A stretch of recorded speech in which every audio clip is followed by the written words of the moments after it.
Comme tout le monde, ça m'arrive d'avoir peur de la mort. Mais cela n'est rien au profil d'une autre peur que j'ai. Celle d'oublier. Je parle pas d'oublier l'anniversaire de votre pote ou d'oublier du pain aux graines. Non, vraiment, j'ai peur qu'à 80 ans, j'ai la chance de rester en vie plus longtemps que les autres, mais qu'à force de bouffer de la solitude et de la monotonie, je finisse par perdre la tête, oublier tout ce qui m'a constitué, et que je finisse par croire que ma vie ne se résume qu'à ces dernières années. Ce n'est pas vraiment la peur d'être seul. J'adore être seul! C'est vraiment la peur d'oublier. Je suis profondément déstabilisé quand il m'arrive de penser que toutes les actions que j'entreprends chaque jour, mes objectifs, mes convictions, pourront un jour se volatiliser comme un château de cartes. Je ne parle pas de mourir, je parle de vivre en étant déjà presque mort. Ouais, vous l'avez compris, on va pas du tout rigoler aujourd'hui. Mais c'est comme ça, c'est comme ça. Vous regardez un peu, vous faites ce que vous voulez. Bon, je sais qu'il ne faut pas vivre dans le passé, pourtant j'ai toujours peur de l'oublier. Mais en réalité, on peut pas vraiment l'ignorer. Quand on prend un peu de recul, on se rend compte qu'on a toujours un pied dans le passé. Si bien qu'il embrasse notre perception à chaque seconde. Qu'on essaye d'être dans le moment présent ou non, notre cerveau compare toujours notre présent avec le passé. Quand vous regardez cette vidéo, vous la voyez, mais votre vécu s'y introduit fatalement. Vous ne pouvez regarder qu'à travers lui. Et quand on se projette dans l'avenir, c'est pareil. C'est toujours une projection ou une comparaison avec ce qu'on a déjà expérimenté. Idem pour la réjouissance. On espère que le futur sera mieux que le passé, différent, ou encore identique à un moment qu'on a aimé. Et même pour l'imagination, en vrai. Même si cela semble nouveau, c'est difficile de concevoir une imagination pure, indépendante à tout élément préexistant. Si on ne peut se défaire du passé, mieux vaut en être conscient et tout au plus, être en paix avec lui. Car dans le fond, il construit notre identité. Et si on perdait toutes les formes de mémoire que l'on possède, serions-nous toujours vraiment qui nous sommes? Si je ne peux mettre en relation une seconde avec la suivante, puis-je toujours me rendre compte que je suis vivant? Finalement, notre mémoire serait indispensable à notre conscience. C'est là que je me dis, bah merde, je veux vraiment me rappeler de ma vie le plus longtemps possible. Et personnellement, j'accorde une importance immense aux souvenirs et aux périodes de la vie. Et j'aimerais aujourd'hui vous parler de tout ça en partant d'un sentiment bien particulier que vous connaissez probablement tous.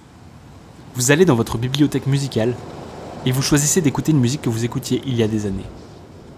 Et bien évidemment, tout vous revient.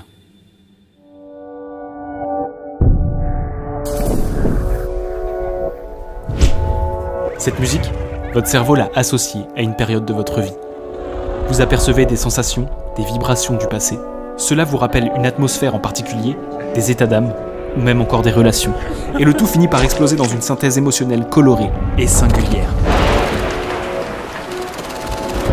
Et c'est ce sentiment, cette puissance de réminiscence, que j'ai le plus peur d'oublier. Ces associations musicales laissent en moi des marqueurs émotionnels qui forgent mon identité. Mais ce qui est bizarre, c'est que cette peur de perdre ces sentiments est peut-être finalement paradoxale. Parce qu'au fond, ces choses-là, on serait un peu moins susceptible de les oublier. La musique, elle danse avec la mémoire. Ces expériences de réminiscence musicale sont incroyables. Elles sont si exceptionnelles que chez des personnes atteintes de troubles de la mémoire, elles constitueraient une des meilleures façons de se rappeler. En réalité, les souvenirs sont difficiles à localiser avec précision. Ils peuvent impliquer plusieurs parties du cerveau. Et avec le temps, il est courant de perdre l'accès aux souvenirs. Mais en réalité, perdre leur accès ne signifie pas vraiment leur effacement. Et la musique, elle peut justement faire entrer en résonance le cerveau de façon étendue, en stimulant plusieurs parties de celui-ci. Et du coup, si un souvenir a été associé à de la musique, il aurait en théorie plus de chances de rester accessible ou d'être réactivé. La musique serait une clé pour stimuler et ouvrir à nouveau le chemin vers le passé. Et d'ailleurs, c'est marrant parce que du coup, les sentiments que j'ai le plus peur d'oublier seraient finalement ceux que je suis moins susceptible d'oublier. Tout est bien qui finit bien! Non, ça va plus loin que ça. La musique, ça m'a clairement aidé à développer ma mémoire. J'ai toujours régulièrement écouté de la musique comme un demeuré depuis la 6ème, et d'une façon assez particulière. Par exemple, sur mon Deezer, j'ai une playlist par année, c'est-à-dire que chaque nouveau morceau que je découvre, je l'ajoute à la suite pour garder une chronologie avec ma propre vie. Je ne remets jamais 2 fois le même morceau dans 2 playlists différentes. Du coup, tout est rangé par année, dans l'ordre, et mon cerveau a associé chacune des musiques à ce que je vivais. Du coup, je peux facilement me balader dans ces bibliothèques pour littéralement voyager dans le temps. Et le soir, avant de me coucher, j'aime prendre le temps d'écouter de la musique pour faire une sorte d'introspection, de savoir où j'en suis dans ma vie. Soit j'écoute des musiques du passé et je me replonge dans l'année de mon choix, soit j'écoute la musique associée au moment présent, et je me dis que j'ai de la chance de pouvoir vivre une autre période de vie. Tout ça est bien entendu à différencier de la nostalgie. Ce n'est pas pour moi une façon de rester bloqué dans le passé, j'ai pas envie de le revivre. Ces sentiments me donnent juste de la force. C'est presque une forme de méditation pour moi, c'est ce qui me permet de faire le point. Et du coup, je me rappelle de pas mal de trucs parce que il y a une sorte de dimension émotionnelle qui a été ajoutée à la chronologie de ma vie. Et cette dimension, elle est intéressante en vrai. Si elle me permet de naviguer plus facilement dans ma mémoire, c'est parce que dans mon esprit, elle est involontairement segmentée en périodes. C'est vrai, quand vous expérimentez une réminiscence, en général ça vous rappelle une période donnée. Et dans mon cas à moi, plusieurs musiques du passé peuvent me renvoyer à un même ressenti unique et global, qui comprend généralement plusieurs événements. Ces ressentis forment ce que j'appelle des périodes de vie. Mais comment ces périodes se délimitent-elles entre elles? Chez moi, c'est très simple. Ce ne sont ni les événements qui font tout ça, ni les genres musicaux, ni les années. Ce qui fait que je change vraiment d'état émotionnel, c'est une seule chose, les saisons. Les saisons, ça m'a quand même toujours complètement transcendé. J'ai tendance à tout voir à travers elles. Chaque période de ma vie est délimitée par une saison, d'une année en particulier. Les musiques peuvent me renvoyer à chacune d'entre elles. Ma vie se retrouve alors, dans mes souvenirs, segmentée par toutes les saisons, divisant les années en 4, comme des épisodes différents, qui dégagent des sentiments différents, qui ne seront jamais les mêmes en fonction des années. Et à chaque fois, la dimension olfactive, les sensations, les couleurs d'une saison, associées aux événements qui se sont produits, vont me procurer un putain de cocktail sentimental. Bon, pourquoi je vous parle de ça? Surtout qu'il y a sûrement beaucoup de gens qui font ça et juste Osef. Eh ben moi non, pas Osef, pas Osef, pas Oseux. De ma peur d'oublier est née toute cette prise de conscience, mais surtout, ces choses-là m'ont permis de voir la vie différemment. J'ai eu l'idée de prendre un crayon et de commencer à trier, dans une chronologie par saison, tous ces sentiments de réminiscence, regroupés dans un seul document. La frise de vie. Sur cette frise, il y a tout. Mes amours, mes joies, mes peines, mes déprimes, mes réussites. Chacun des sentiments, des ressentis que j'ai eus sont regroupés ici, dans les saisons.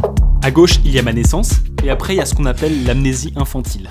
Ça commence bien. Mais en vrai, j'ai commencé à noter mes ressentis qu'à partir de la 6e, parce que c'est là qu'ils commencent vraiment à devenir précis. Une colonne, c'est une saison, et donc 4, c'est une année. Et la frise se poursuit évidemment jusqu'à aujourd'hui, et je prévois bien sûr de la continuer. Comme dit, une colonne égale une saison de ma propre vie.